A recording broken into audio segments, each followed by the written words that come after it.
Leonardo da Vinci. Today he's considered one of the greatest geniuses who ever lived, yet he had fewer than 20 accredited paintings and thousands of unfinished ideas. He bounced from subject to subject, changed his profession: painter, inventor, military strategist, scientist, botanist, veterinarian, more often than he changed his clothes. Could this have been ADHD? Let's explore him and his work through the lens of the 5 primary diagnostic symptoms of ADHD: inattention, hyperfocus, impulsivity, emotional dysregulation, and rejection sensitivity.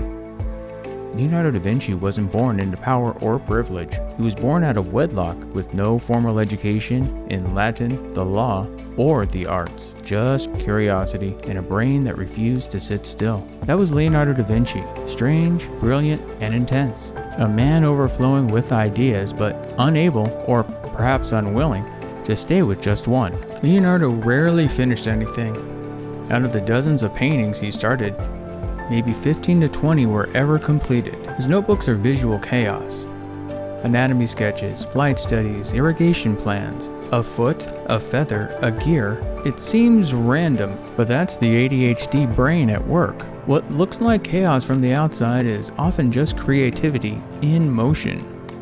Sometimes that meant circling back to the same spark again and again. But what looked like inattention was sometimes the opposite: hyperfocus.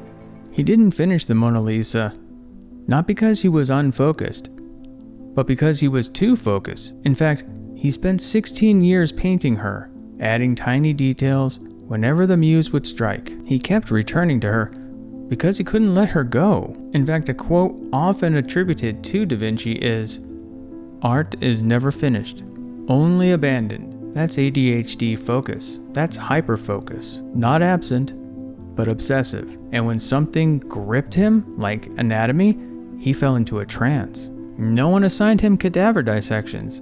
He did them on his own. Over 30 bodies, 240 detailed drawings and notes still admired by modern doctors. But hyperfocus didn't mean he had control. His mind veered suddenly towards novelty, experimentation, and impulsivity. He seemed to revel in the idea of starting out on a new venture. He'd sketch a mural, then a war machine, then redesign a musical instrument, then forget to go back to the body he was dissecting. It wasn't laziness or arrogance. It was the ADHD brain chasing novelty.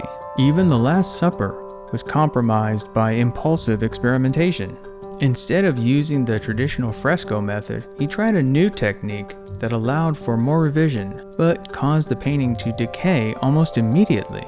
Leonardo didn't just think with intensity. He felt that way too. Ideas gripped him like a fever, but so did self-doubt, frustration, isolation, and burnout. Now, imagine your mind is always running, morning, noon, and night. Sometimes it's fun when you're chasing an exciting idea. Eventually, however, the mind that is constantly running begins to get exhausted, and when it gets exhausted, it often lashes out at the source of its exhaustion. In this case, Leonardo himself.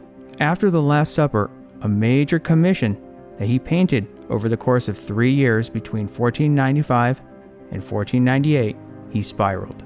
Friends described him as burnt out. He isolated for weeks, even months at a time. His thoughts turned dark. In his notebook he wrote, "The earth will open and send forth flames, and many creatures will perish." That doesn't sound like a metaphor. It sounds like overwhelm. This is emotional dysregulation. Not just feeling too much, but being crushed under the weight of it. Then there's rejection sensitivity dysphoria, where the slightest criticism can send those with ADHD into what is called a shame spiral. Leonardo once spent over a decade designing a colossal bronze horse for the Duke of Milan, a full-scale model meant to be the largest equestrian statue in the world. But when war broke out, the bronze was melted down to make cannons. The statue was never completed. Years later, back in Florence, Michelangelo mocked him for it publicly, saying, "You mean the model of a horse you couldn't cast in bronze and then abandoned?" Leonardo flushed red and turned away. But it wasn't just the words, it was who said them. This wasn't some critic off the street. This was Michelangelo, who at the time was already an overnight sensation with his Pietà. A sculptor half Leonardo's age, already hailed as divinely gifted. The insult stung, not because it was unfair, but because it came from someone whose talent could not be ignored. Shortly after, the city commissioned both men to paint dueling murals in the Palazzo Vecchio. Leonardo would paint the Battle of Inaughiari, Michelangelo the Battle of Cassina. It wasn't just a commission, it was a confrontation. Two giants, one room, and neither painting was finished. Leonardo's technique failed him. Michelangelo was called to Rome before he could begin, but the damage had already been done. Leonardo's confidence, already fragile, took another blow.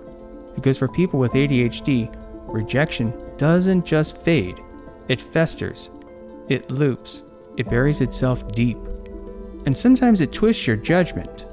In 1504, Leonardo served on the committee, deciding where to place Michelangelo's David.